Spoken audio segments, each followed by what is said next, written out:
नमस्कार, स्वागत है आपका हमारे इस विशेष कार्यक्रम में। मेरे साथ मौजूद हैं जाने-माने physician doctor Jitendra Sakhla. Doctor स्वागत है आपका हमारे इस कार्यक्रम में। धन्यवाद सर, धन्यवाद।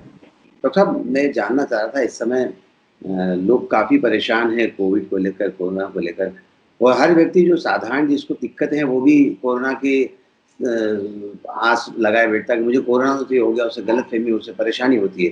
तो इसको लेकर क्या कहते हैं? जो परिस्थितियाँ निर्मित हो चुकी है जी, इंदौर में ही वरना पूरे देश के अंदर, जी, उसमें मैं सभी व्यक्ति या परिवार के मुखिया, परिवार में जो भी लोग हैं उनको ये कहना चाहूँगा कि इससे भयभीत या डरने की ज़रूरत बिल्कुल भी नहीं है।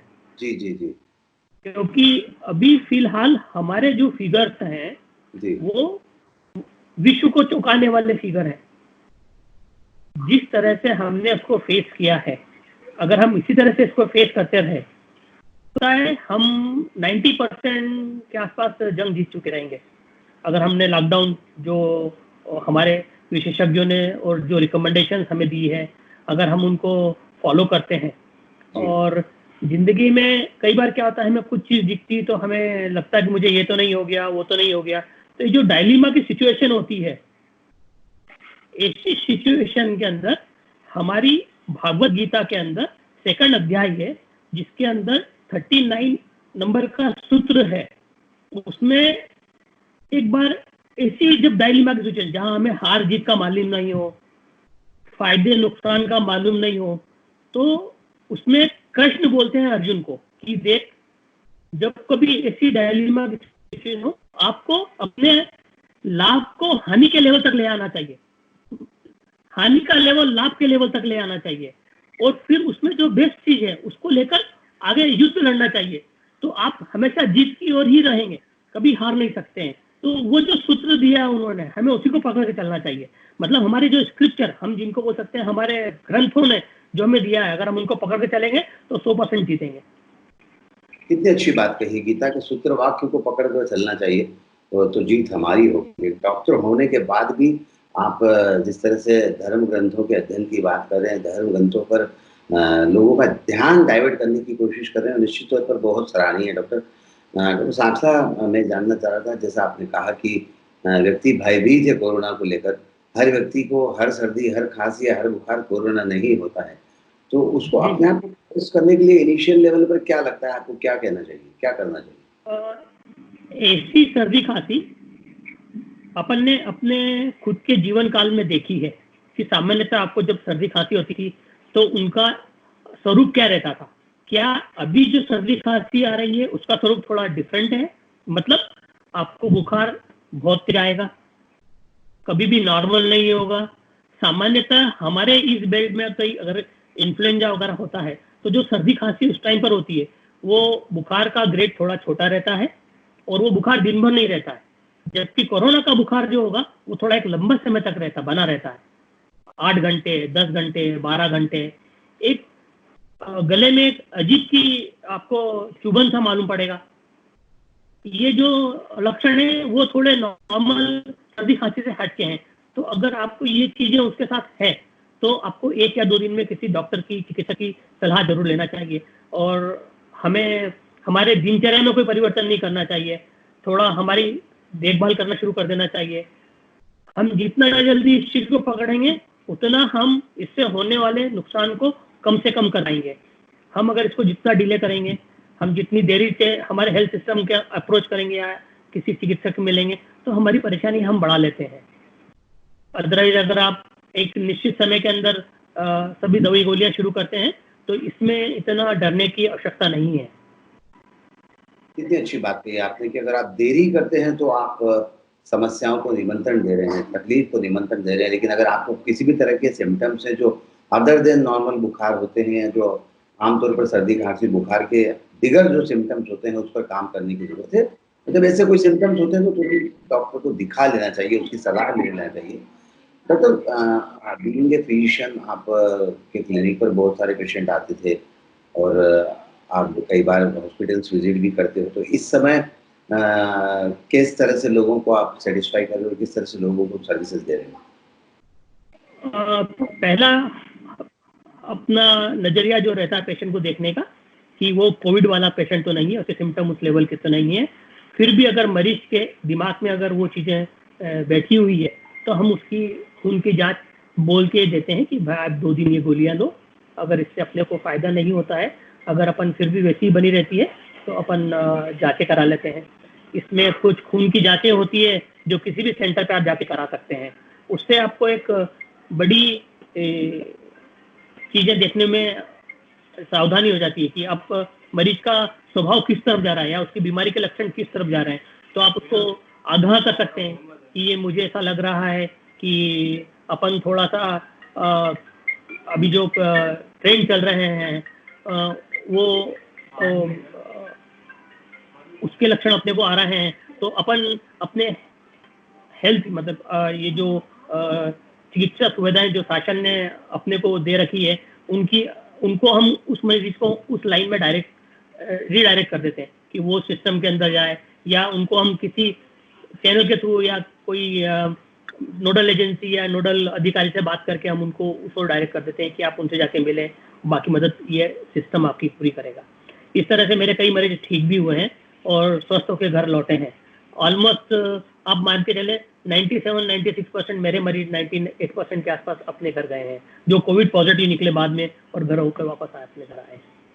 अच्छी बात है, बड़ी बात है डॉक्टर ये, क्योंकि सही समय पर आपने सही सलाह उनको दे दी, सही गाइडेंस दे दिया, उसकी वजह से मरीजों को फायदा हुआ है। डॉक्टर मैं जानना चाह रहा था, क्योंकि आप अब क्लिनिक पर बैठ नहीं रहे हैं, क्योंकि क्लिनिक खोलना अलाउड नहीं है, हॉस्पिटल विजिट भी कम हो रही है, और जो पेशेंट्स घर पर हैं उनको क्या सुविधा दे रहे हैं, किस तरह से गाइड कर रहे हैं? वैसे मेरा कांटेक्ट नंबर IME की जो इंदौर मेडिकल कॉलेज की जो एल्यूमनाई की सोसाइटी ने सर्कुलेट किया उसमें मेरा मोबाइल नंबर ऑलरेडी है 9406615655। इस पे आप मुझे कॉल करते हैं तो मैं टेलीफोनिकली आपको कोशिश करता हूँ कि कितनी आपकी मदद कर पाऊँ। अगर उसमें भी कुछ जरूरत पड़ती है तो हम वीडियो कॉन्फ्रेंसिंग पे बात कर लेते हैं।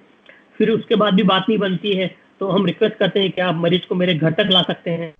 घर तक लाए, दूर से थोड़ा देख लेता हूँ, समझ लेता हूँ क्या हाल चाल है। अगर मुझे लगता है कि नहीं अपने को तो किसी बड़े सेंटर में जाना है तो हम उसको बड़े सेंटर के लिए रिडायरेक्ट कर देते हैं।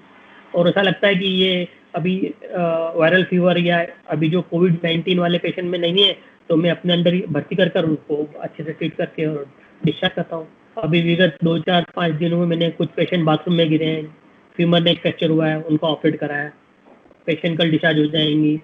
2 दिन 4 दिन पहले हार्ट अटैक का एक पेशेंट एडमिट किया, वो डिस्चार्ज हो गए हैं। तो इस तरह की चीज़ें चलती रह रही है और पेशेंट घर बड़े अच्छे होकर स्वस्थ होकर जा रहे हैं घर में। अब लॉकडाउन के दौरान आदमी घर में बैठा, कई सारे मन में विचार आते हैं, कई सारे दुर्विचार आते हैं, कहा जाता है कि कहीं मुझे तो नहीं हो जाएगा, कहीं मैं इसको टच करूँ तो नहीं हो जाएगा, और थोड़ा-सा मानसिक स्थिति भी लोगों की अब बदलने लगी। 45 दिन, 40 दिन का लॉकडाउन है और आगे भी अभी आने वाले 8 दिन तक चलने वाला है। क्या कहते हैं ऐसे समय में लोगों को किस तरह से अपने आप को नियंत्रित करना चाहिए? हमारा जो अनुभव कह रहा है, हमने जिस दिन लॉकडाउन किया था उससे आज तक जो हमारा अनुभव कह रहा है वो ये कह रहा है, अगर हम घर में रहेंगे तो सबसे अच्छे सुरक्षित रहेंगे। पहली प्रायोरिटी फिलहाल अभी कुछ महीनों के लिए हमारी हेल्थ रहना चाहिए, टॉप प्रायोरिटी पे हमें सबकी, पूरे परिवार में, वो बच्चा हो, बूढ़ा हो, जो भी हो, जवान हो, उसको सबसे पहले प्रायोरिटी अपनी हेल्थ रखना चाहिए। हेल्थ में हम क्या क्या कर सकते हैं? पहली बात तो ये कि हम जब भी बाहर निकले तो किसी वस्तु को छुए नहीं, अपने हाथ को जेब के अंदर डाल के रखें, बाहर नहीं लाएं, और हमारे हाथों को सैनिटाइज करें और जैसे ही घर में घुसे तो वापस बाहर ही, या तो बाल्टी वहीं हाथ धो लिया और ऊपर आ गए, जो कि हमारी पुरानी प्रथा हुआ करती थी किसी टाइम पर कि घरों के बाहर एक साबुन और बाल्टी रखी हुआ होती थी, जब आदमी हाथ या धोकर ऊपर चला जाए, या एक सैनिटाइजर डिस्पेंसर रख दें, उसको हाथ में लगा के हम ऊपर घर पे आए और अब वापस हाथ मुंह धो लें।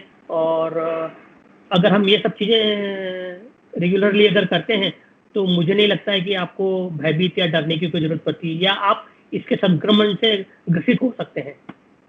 और दूसरा, अगर वायरल संक्रमित हो भी गए तो आप अपनी इम्यूनिटी बहुत अच्छी रखिएगा। तो अपनी जो डाइट अगर आप रेगुलरली लेते हैं, स्पेशली इस सीजन में दही का लेना आपने, छाछ की हो गई है, फल के रस।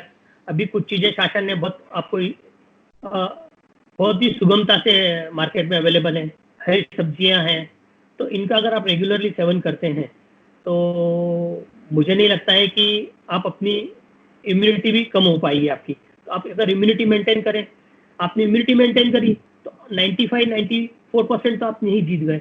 अब 5% 7% लोग जो होते हैं जो ग्रसित हो गए, तो उनके लिए अपना हेल्थ सिस्टम है, उस हेल्थ सिस्टम में दवाइयां हैं। अभी कुछ दवाइयों के बहुत अच्छे परिणाम देखने को मिल रहे हैं, अगर हम उनको लेते हैं तो हम ठीक हो जाते हैं। अब कुछ 2-3% लोगों में कुछ परेशानियां आती है, उनको लड़ने के भी, उनसे भी निजात पाने के लिए अभी शासन प्रयास रहते हैं। कुछ और खुशखबरियां आ रही है कि वैक्सीन भी ऑलरेडी मार्केट में आ गए हैं, कुछ कंट्रीज ने बड़े सक्सेसफुली उनको बना लिया है और उसको वो एक मतलब अलग स्टेज पे ले जाना, प्रोडक्शन की स्टेज पे लेकर आना चाह रहे हैं।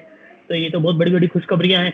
तो मेरा मन तो ये कहता है कि किसी भी देशवासी को इस चीज से बिल्कुल नहीं डरना चाहिए और भयभीत तो बिल्कुल भी नहीं होना चाहिए, क्योंकि हमें जो चीज का स्वरूप रई का है हम उसको रई बना के ही देखेंगे तो बहुत फायदे में रहेंगे। अगर हम उस रई को अगर पहाड़ बना लेंगे तो हम बड़ी परेशानी खड़ी कर देंगे अपने आप में। तो मेरा कहने का मकसद यही है कि आप निश्चिंत रहें और हमारा हेल्थ सिस्टम कैसा भी हो, उसने जो परिणाम दिए हैं वो काबिल तारीफ है। और हम अगर इतना ही सब कुछ करते रहें तो हम विश्व में एक जो हमारी छवि है कि कैसे लड़ा जाए एपिडेमिक से, पैंडेमिक से, हम बता सकते हैं कि हमने भी कैसे उसको फेस किया। बहुत अच्छी और उम्दा जानकारी दी है डॉक्टर आपने की, और सबसे बड़ी बात ये बताई आपने कि किस तरह से हमको अपने आप को ट्रीट करना है, कहाँ समस्या है उस पर काम करने की ज़रूरत है। नॉर्मल सर्दी खांसी बुखार अगर है तो उस पर भी किस तरह से काम किया जा सकता है, और हर सर्दी खांसी या बुखार कोरोना नहीं होता। तो अपने आप को थोड़ा सा बिल्कुल संयमित रखना चाहिए, वो जो प्रोसीजर है उसको फॉलो करना चाहिए। बहरहाल डॉक्टर जितेंद्र सांखला, आपने अपना अमूल्य समय हमें दिया और हमारे तमाम दर्शकों को आपने बहुत महत्वपूर्ण जानकारियाँ दी है। निश्चित तौर पर ये हमारे इन सभी दर्शकों का फ़ायदा करेगी, और आपसे बातचीत करने के लिए बहुत-बहुत धन्यवाद।